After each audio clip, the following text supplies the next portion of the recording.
कहते हैं उस जंगल में रात के अंधेरे में एक औरत की चीखें सुनाई देती थीं, जिसे सुनकर लोगों के रोंगटे खड़े हो जाते थे। गांव वाले उस जगह से दूर रहने की कोशिश करते थे, लेकिन उनके भीतर एक डर हमेशा रहता था। कई साल पहले की बात है, जब इस गांव में एक सुंदर औरत रानी अपने पति के साथ रहती थी। रानी बेहद खुशमिजाज और हंसमुख थी, लेकिन उसका पति विक्रम बेहद क्रूर और जालिम था।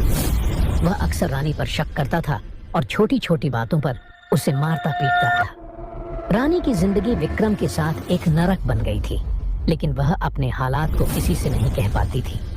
एक दिन विक्रम को शक हुआ कि रानी का किसी और से रिश्ता है। उसका गुस्सा 7वें आसमान पर पहुंच गया। उसने बिना सोचे समझे रानी को जंगल के अंदर ले जाकर पेड़ से बांध दिया और उसे बुरी तरह से पीट पीट कर मार डाला। उसकी दर्द भरी चीखें पूरे जंगल में गूंज उठी, लेकिन कोई उसकी मदद के लिए नहीं आया। विक्रम ने रानी की लाश को वहीं जंगल में फेंक दिया और वापस गांव आ गया। उसने लोगों से कहा कि रानी कहीं गायब हो गई है। रानी की मौत के बाद से ही जंगल में अजीब घटनाएं होने लगीं। रात के समय लोगों को जंगल से औरत की चीखें सुनाई देने लगी। कई लोगों ने दावा किया कि उन्होंने एक सफेद साड़ी पहने औरत को जंगल में भटकते हुए देखा है। उसकी आंखें आग जैसी जल रही होती थीं और उसका चेहरा खून से सना होता था। वह किसी को पास आते ही गायब हो जाती थी। गांव में डर का माहौल बन गया। लोग जंगल से दूर रहने लगे और रात में तो कोई भी उस ओर जाने की हिम्मत नहीं करता था। लेकिन विक्रम को कोई डर नहीं था। वह हमेशा की तरह जंगल के पास से गुजरता। धीरे धीरे आइए पिताजी, गांव का रास्ता बिल्कुल ठीक नहीं है। अरे रास्ता, अभी तो दोपहर है, पता नहीं अभी क्या करूं और कहां जाऊं। अच्छा बेटा अमर, हम लोग कहाँ जा रहे हैं? ये इतनी धूप में मुझसे चला नहीं जा रहा है। मुझे खुद नहीं पता है माँ, आपको क्या बताऊं। हे भगवान, हमें ये क्या सजा दे दी आपने। अरे ये क्या अमल, दोपहर को पूरे परिवार के साथ तुम कहाँ जा रहे हो? अब अपनी दुख भरी कहानी क्या ही बताऊं निर्मल भैया, सब हमारा ही दुर्भाग्य है ये। क्यों, क्या हुआ? वो क्या है? अब क्या ही बताऊं भैया, गांव के महाजन हरी मुर्शिदी से पिताजी ने पता नहीं कितने वक्त पहले उधार लिया हुआ था, लेकिन बहुत कोशिशों के बावजूद वो उधार नहीं चुका पाए। और इसीलिए महाजन ने अपने लोगों को भेजकर हमारा पूरा घर बार हमसे छीन लिया। हमें हमारे ही घर से उन्होंने निकाल दिया बेटा। पता नहीं अब हम कहाँ जाएंगे, क्या करेंगे, कुछ समझ नहीं आ रहा। आहा, ये तो बड़े ही दुख की बात है। अपने बूढ़े माँ बाप को लेकर तुम कहाँ कहाँ ठोकरे खाओगे। अब क्या कहूँ भैया, प्रभातपुर गांव में माँ की नानी का घर है, अब उसी तरफ जा रहे हैं। क्या प्रभातपुर? वो तो यहाँ से करीब करीब 10 किलोमीटर दूर है। इतनी खतरनाक धूप में तुम लोग वहाँ कैसे जाओगे? निर्मल भैया, और क्या करूँ बताइए, इतनी मुश्किल घड़ी में कौन हमारा साथ देगा। अच्छा सुन, मदनपुर गांव के किनारे में एक मेरा छोटा सा घर है। अगर तुम लोगों को कोई आपत्ति ना हो तो तुम लोग वहाँ जाकर रह सकते हो। महीने में जितना पड़े उतना किराया दे देना, चलेगा मुझे। आपत्ति? अब कैसी आपत्ति निर्मल भैया, ये तो हमारा सौभाग्य है। अब पता नहीं आपका शुक्रिया अदा कैसे करें। अरे कौन सी बड़ी बात है। वो चाचा, मैं कह रहा था कि अगर किराया थोड़ा पहले मिल जाता तो वो। जी बेटा, ये लो, ये लो, मेरे पास सिर्फ 20 रुपए हैं। तुम्हारे कारण आज हमें पेड़ के नीचे रात नहीं गुजारनी पड़ेगी। सच में बेटा, तुम कोई इंसान नहीं हो, तुम तो साक्षात फरिश्ता हो। रुदाली की, जो उनके बस्ती की मुखिया थी। उस रात सन्नाटा कुछ ज्यादा ही था।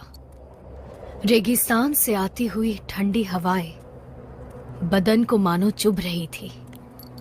हाथों में लालटेन पकड़े हुए बावरी तेजी से चल तो रही थी, पर झाड़ियों से आती आवाजें बता रही थी कि अंधेरे में बसने वाले कई जानवर आसपास मौजूद है।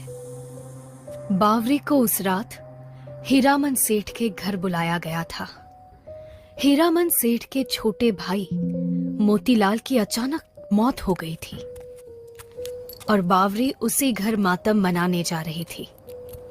बाकी रुदालिया कुछ देर बाद हीरामन सेठ के घर पहुंचने वाली थी।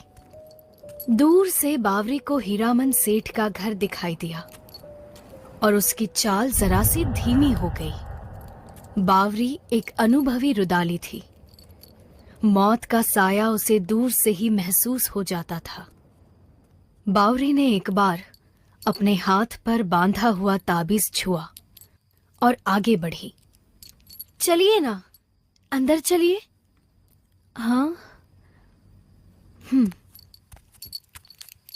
बावरी आ गई।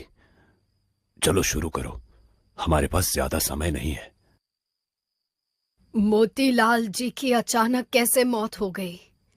ये जानना तुम्हारे लिए जरूरी नहीं है बावरी। तुम वही करो जिसके लिए तुम्हें यहाँ बुलाया गया है। नहीं हीरामन जी, हम शौक नहीं जताएंगे जब तक मुझे आप इनकी मौत का।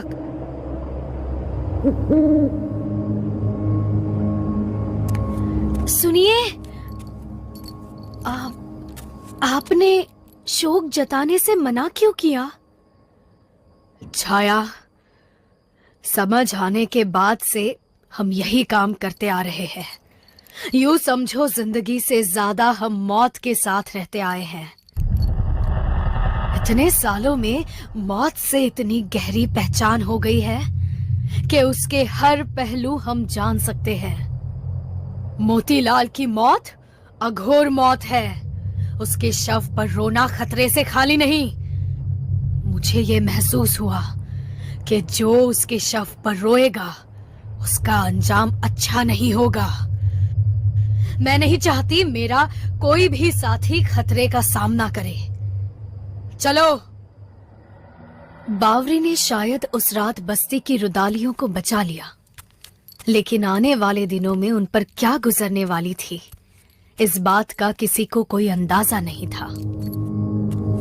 अगले दिन से ही बस्ती का माहौल बदला बदला सा लगने लगा। दिन तो ठीक ठाक कटता था, लेकिन रात में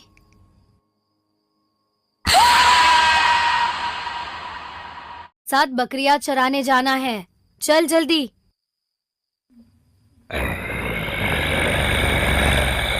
माँ, कैसी आवाज है? चुप रहो। बावरी जी को ये बताना होगा। ये अच्छा संकेत नहीं है।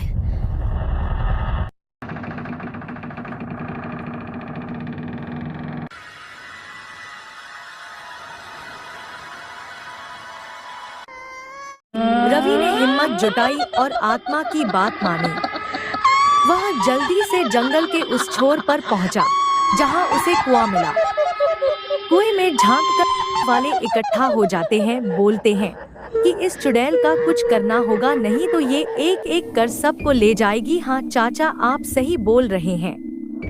गांव के बाहरी किनारे पर एक पुराना हवेली खड़ी थी। कहते हैं कि यह हवेली कई सालों से सुनसान पड़ी थी और गांव वालों ने इसे भूतिया मान लिया था। एक रात 4 दोस्त अजय, राहुल, सुनील और राकेश। अजय ने सबसे पहले अपने कैमरे से फोटो लेना शुरू। रात के 1 बजे अचानक सुनील आवाज सुनी। सभी ने ध्यान दिया और हवेली के तहखान का दरवाजा बहुपुराना था और बड़ी मुश्किल से खुला। तहखाने में घुसते ही उन्होंने देखा कि वहाँ एक पुराना आईना रखा हुआ है। जैसे ही अजय ने आईने में देखा, उसे एक साया दिखाई दिया। उसने डर कर बाकी दोस्तों को बताया। सभी ने आईने में देखा और वे भी डर गए। आईने में उन्हें एक पुरानी समय की महिला का प्रतिबिंब दिखा।